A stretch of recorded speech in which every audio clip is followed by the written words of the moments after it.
Naturally six pack apps তৈরি করা অনেক কঠিন। শরীরটা অনেক বেশি বাল্কি হয়ে গেছে, আমি কিছুদিনের জন্য করলাম, কমিয়ে নিলাম, আমি 2-4 বছর ভালো থাকবো, বিষয়টা এরকম না। পুরুষের সেক্সুয়াল হরমোন কিন্তু প্রতি বছর 1% করে কমে।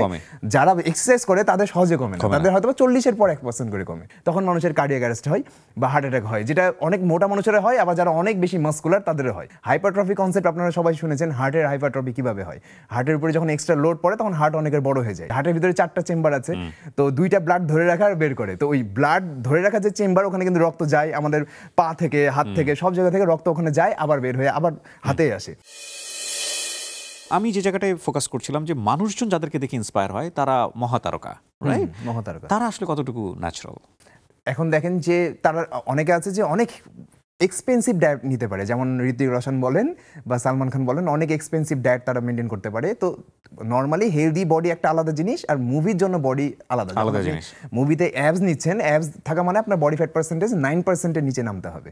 তো একটা এজ পর কিন্তু 9%-এর নিচে বডি ফ্যাট পার্সেন্টেজ। আমি পেটের মাসলের কথা বলছি, পেটের যে চর্বিটা আছে, পেটের যে মাসল যদি আপনি শো করতে চান, যেটাকে অ্যাবস মাসল বলে, সিক্স প্যাক অ্যাবস বলে অনেকে, তো সেটা আপনাকে অবশ্যই 9%-এর নিচে বডি ফ্যাট পার্সেন্টেজ হতে হবে, ওভারঅল বডি ফ্যাট পার্সেন্টেজ। তো যাদের বয়স নর্মালি 30-এর পর কিন্তু আমাদের টেস্টোস্টেরন মানে পুরুষের সেক্সুয়াল হরমোন কিন্তু প্রতি বছর 1% করে কমে। যারা এক্সারসাইজ করে তাদের সহজে কমে না, তাদের হয়তো 40-এর পর 1% করে কমে।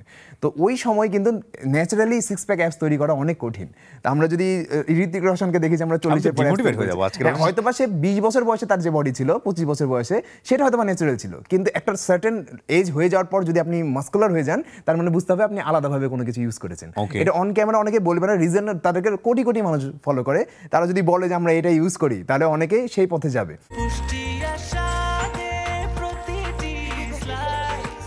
ব্রেকফাস্ট, টিফিন কিংবা স্ন্যাক টাইমে মজাদার আয়োজন মানে অল টাইম ব্রেড।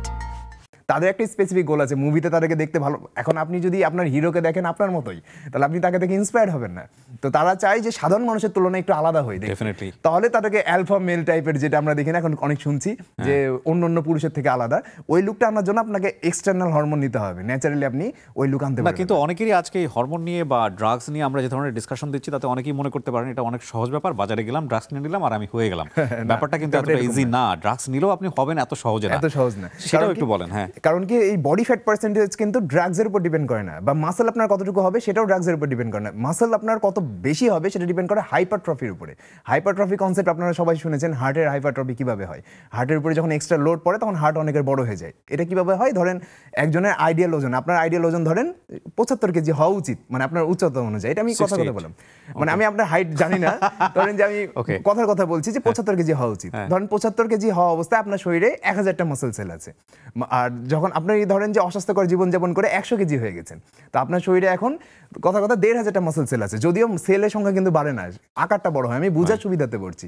তো যেই 1000টা সেলে আপনার হার্ট কিন্তু তৈরি হয়েছে 1000টা মাসল সেলে ব্লাড পাম্প করার জন্য। আপনি 1500টা মাসল সেল নিয়ে বসে আছেন, তো আপনার হার্টকে বেশি বেশি পরিশ্রম করতে হচ্ছে। ঠিক যেমনটা আমরা একটা 100 সিসির ইঞ্জিনের বাইকে মোটা চাকা, হার্লে ডেভিডসনের যে মোটা চাকা হয় সেটা লাগিয়ে দিলে যেরকম ইঞ্জিনের প্রেশার পড়বে, সেরকমই আপনার হার্টের প্রেশার পড়ছে। তো হার্ট, আমাদের ব্রেন আবার এই হাইপারট্রফি কনসেপ্ট কিভাবে কাজ করে, আমাদের ব্রেন যখন ফিল করে যে কোনো একটা পার্টিকুলার মাসল অনেক বেশি পরিমাণে কাজ করছে, তো পরের বার যেন সেই মাসলটা ইজিলি কাজটাকে করতে পারে, তার কারণে সেই মাসলটাকে স্ট্রং করে অথবা বড় করে। তো হার্ট কিন্তু মাংসপিণ্ড দিয়ে তৈরি, পুরাই 90%ই মানে মাসল সেল দিয়ে তৈরি। তো হার্ট যখন ব্রেন ফিল করছে যে হার্টটা তো আগে থেকে বেশি পরিশ্রম করছে, তখন সেই হার্টের মানে আকারটা বড় হয়ে যায়। হার্টের ভিতরে 4টা চেম্বার আছে, তো 2টা ব্লাড ধরে রাখা আর বের করে। তো ওই ব্লাড ধরে রাখা যে চেম্বার, ওখানে কিন্তু রক্ত যায় আমাদের পা থেকে, হাত থেকে, সব জায়গা থেকে রক্ত ওখানে যায়, আবার বের হয়ে আবার হাতে আসে। তো এটা কিন্তু কন্টিনিউয়াস প্রসেস। তো ওর ভেতরে কিন্তু চেম্বারের ভেতরেও মাংস গজায়, বাইরেও বড় হয়, ভেতরেও বড় হয়। তখন আপনার মানে পা পর্যন্ত রক্ত পৌঁছানোর জন্য যতটা ফোর্স দরকার ততটা হার্ট ফোর্স ক্রিয়েট করতে পারে না, তখন মানুষের কার্ডিয়াক অ্যারেস্ট হয় বা হার্ট অ্যাটাক হয়, যেটা অনেক মোটা মানুষের হয়, আবার যারা অনেক বেশি মাসকুলার তাদের হয়। এখন আসি হচ্ছে মাসল কিভাবে হয়, মানে হচ্ছে ন্যাচারালি বা ইয়ে করে। তো এখন দেখেন যে আমাদের হাতের মাসল বলেন বা পায়ের মাসল বলেন, সবকিছুই কিন্তু হাইপারট্রফি কনসেপ্টে কাজ করে।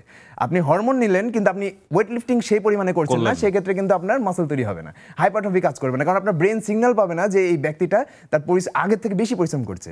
আপনার মাসল তখনই বাড়বে যখন আপনি আগের থেকে বেশি পরিশ্রম করবেন। এখন মাসল বাড়ার আবার কিছু ক্রাইটেরিয়া আছে। একটা পুরুষের শরীরে 1070 ন্যানোগ্রাম পর্যন্ত টেস্টোস্টেরন হরমোন উৎপন্ন হয়, মানে 270 থেকে 1070। মহিলাদের ক্ষেত্রে মিনিমাম 70, ম্যাক্সিমাম 100-এর উপরে যায় না। মানে টেস্টোস্টেরন হরমোন। তো মহিলাদের ওয়েট লিফটিং করার ফলে এই জন্য মাসল হয় না, যাদেরকে আমরা দেখি মাস্কুলার তারা সবাই আলাদা করে হরমোন ইনজেক্ট করে মহিলারা। তো মহিলারা যত ওয়েট লিফটিং করুক তাদের মাসল হবে না, কারণ তাদের শরীরে মাসল তৈরি হওয়ার হরমোনই নাই।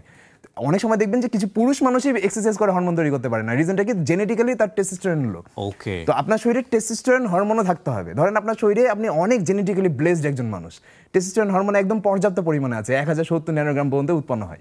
তো আপনি প্রথম বছর ওটার বেসিসে আপনার মাসল তৈরি হবে। প্রথম বছর যদি আপনি সারা বছর ব্যায়াম করেন আপনার 12 কেজি মাসল তৈরি হবে, পিওর মাসল। যদি আপনি ব্যায়াম করেন, ঘুমান ঠিক মতো নিউট্রিশন নেন, তাহলে প্রথম বছরে আপনি 12 কেজি পিওর মাসল তৈরি করতে পারবেন। এর সাথে ফ্যাটও বাড়তে পারে, কারণ আমরা যখন বাল্কিং করি বা ওজন বাড়ানোর চেষ্টা করি তখন শুধু মাসল বাড়ে না, সাথে চর্বিও বাড়ে কিছুটা। কিন্তু হয়তো বা 12 কেজি মাসল বাড়বে, 5 কেজি হয়তো আপনার ফ্যাট বাড়বে। দ্বিতীয় বছর বাড়বে হচ্ছে 6 কেজি মাসল, মানে প্রতি বছর রেজাল্টটা হাফে চলে আসবে, 50% চলে আসবে। তৃতীয় বছর বাড়বে 3 কেজি, চতুর্থ বছর বাড়বে যে 1.5 কেজি, তারপরে পঞ্চম বছর থেকে 1 কেজি মাসলও আপনি বাড়াতে পারবেন না, কারণ আপনার শরীরে তো ওই মাত্রায় টেস্টোস্টেরন লেভেল নাই, ওই 1070 ন্যানোগ্রাম পর্যন্তই আছে। আপনার জার ফুল হয়ে গেছে, এর উপরে যেতে হলে আপনাকে কি করতে হবে, আলাদা করে তখন টেস্টোস্টেরন হরমোন ইউজ করতে হবে এবং পরিশ্রম আরো বেশি বাড়াতে হবে। তার মানে যে ব্যক্তি মনে করছে যে আমি খালি হরমোন ইউজ করবো আর আমার বডি বেড়ে যাবে, ব্যাপারটা ওরকম না। আপনাকে ওই লেভেলের আবার আপনার হাইপারট্রফি কনসেপ্টটাও বুঝতে হবে, যে আপনার ব্রেনকেও সিগন্যাল দিতে হবে যে আগে আমি 100 কেজি লিফট করতাম, এখন হরমোন ইউজ করার পর আমি 150 কেজি লিফট করছি। আমার ব্রেন তখন ওই টেস্টোস্টেরন হরমোনটাকে ইউজ করার মাধ্যমে 150 কেজি লিফট করার ফলে যত মাসল হয় তত মাসল আমার শরীরে তৈরি। So it's all about math.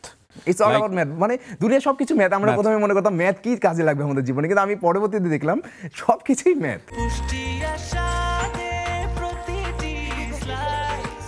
Breakfast, tiffin কিংবা স্ন্যাক টাইমে মজাদার আয়োজন মানে অল টাইম ব্রেড।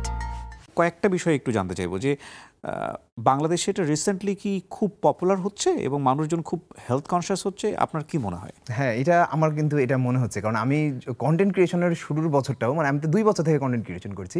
প্রথম বছরে আমি যেরকম রেসপন্স দেখছিলাম না, এখন দেখছি আরও অনেক বেশি। আর সব থেকে ভালো বিষয় হচ্ছে যে আমি কিছুক্ষণ আগে বলছিলাম যে আপনাদের মতো যারা সফল মানুষ আছে তারা যখন এক্সারসাইজের এই ফটো আপলোড করে শো অফের জন্য না, জাস্ট হচ্ছে নট রেগুলারলি, ধরেন মাসে একবারও করে, তখন এটা দেখে আরো অনেকে ইন্সপায়ার্ড হয়। না, আমি একটু রেগুলারলি করি একটাই কারণটা হচ্ছে আমি আসলে কি পরিমাণ ডেভেলপ করছি সেটা আমার নিজেরও বোঝা দরকার। এটা আমি ব্যক্তিভেদে বলছি, ধরেন কেউ মাসে একবার করে, যেমন আমি কিন্তু নিজে এক্সারসাইজ করে আমি কিন্তু মাসে একবারও হয়তো বা ছবি দিই না, যে অনেকে কিন্তু জানতোই না যে আমার মাসকুলার বডি আছে। সাদিকের সাথে আমি কন্টেন্ট ক্রিয়েশন জায়গাটাই আমি দেখছি। তো এটা হচ্ছে আমি সহজে বডি শো করি না, মানে খুব কম করা হয়, হয়তো বা এক্সারসাইজ করলাম আর ভিডিও তৈরি করা হয় না।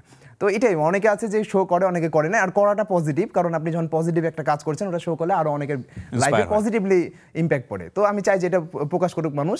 আর সোশ্যাল মিডিয়া যেহেতু এখন মানুষ বেশি ইউজ করছে, তো এই সোশ্যাল মিডিয়ার থ্রুতে আরো পজিটিভিটি ছড়ালে আরো ভালো। তো আমি মনে করি যে এখন আগে থেকে অনেক বেশি কনসিয়াস হয়েছে মানুষ। আর আমরা বিজনেসের পারপাসে বলি, বিজনেসে আমি হয়তো বা আজ থেকে 4-5 বছর আগে মাসে হয়তো বা 1-1.5 লাখ টাকা কামাই করতাম, এখন কিন্তু 10 লাখ ক্রস হয়ে যায় মানে বিজনেসে। তো তার মানে হ্যাঁ, তো এটা বুঝতে হবে যে এটা আমি জাস্ট একটা মিনিমাম বললাম, আরো অনেক বাড়তে পারে, এটা মিনিমাম অ্যামাউন্ট বলছি না। এটা আমি বিশ্বাস করি, কারণ এটা আবার সাস্টেনেবল ইনকাম, কারণ যে একবার জিমে ঢুকে যায় সে তার বেরোতে পারবে না। না, কিন্তু অনেকে কন্টিনিউ করে না, অনেকে না, কিন্তু কন্টিনিউ না করলে এটা কিন্তু রেজাল্ট ভালো না। কথা হচ্ছে আপনি যদি কন্টিনিউ না করার, এটা এমন না যে ঠিক আছে আমার শরীরটা অনেক বেশি বাল্কি হয়ে গেছে, আমি কিছুদিনের জন্য করলাম, কমিয়ে নিলাম, আমি 2-4 বছর ভালো থাকবো, বিষয়টা এরকম না। It's a part of your life, it's a part of your daily life. এটা আপনাকে প্রতিদিনই কম বেশি করতে হবে। হ্যাঁ, মাঝে মাঝে সপ্তাহে হয়তো 2-1 দিন বেশি গ্যাপ হয়ে যাবে, কিন্তু আপনাকে এটা ধরে রাখতে হবে। এবং আপনি যদি মনে করেন যে না, এটা থেকে আমি কমিয়ে বের হয়ে যাব, সেটা সুযোগ নাই। তো সেই জায়গা থেকে জিমে একবার ঢুকে গেলে আর জিমটা যদি ভালো লেগে যায় তাহলে আর বের হওয়ার সুযোগ নাই, এবং এতে করে জিম ওনার যারা আছেন তাদের ইনকামটাও সাস্টেনেবল ইনকাম।